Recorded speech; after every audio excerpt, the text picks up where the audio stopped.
ikantil ng putyukan.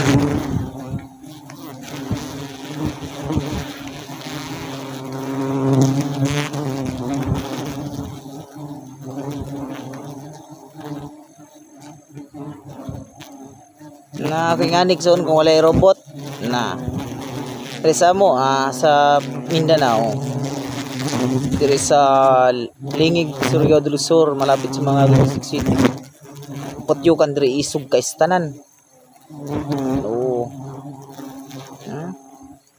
The beast is very aggressive. If you have wala kay robot. If you have no protection in your body, you are fully injected by the ignition of beast. That's why we need the cover our head and our body, hands.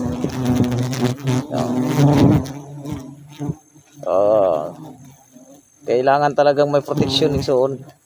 Yung ibang bansa kasi yung kyuta nila hindi katulad ng kyuta dito sa amin dito sa Mindanao, dito sa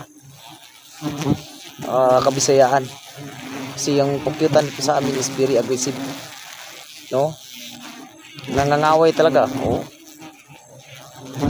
Kapag wala kang protection katulad nito na kawawa kang nila lang. No? Baka kakagatan ka, makakagat ka ng marami. Tulad ito.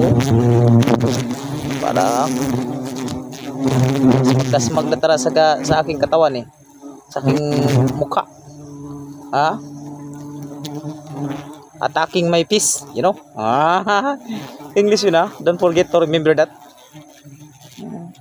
I'm just practicing English because we have a brothers and sister in United Kingdom, in Canada and America. That's why while I was I practice English to forget this feeling anymore.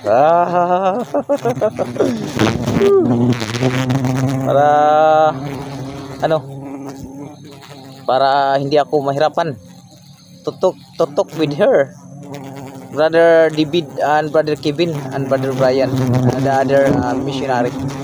That's why I will always practice English. But I have an English, but a little English. Just forget the spelling anymore. Sa tika lang.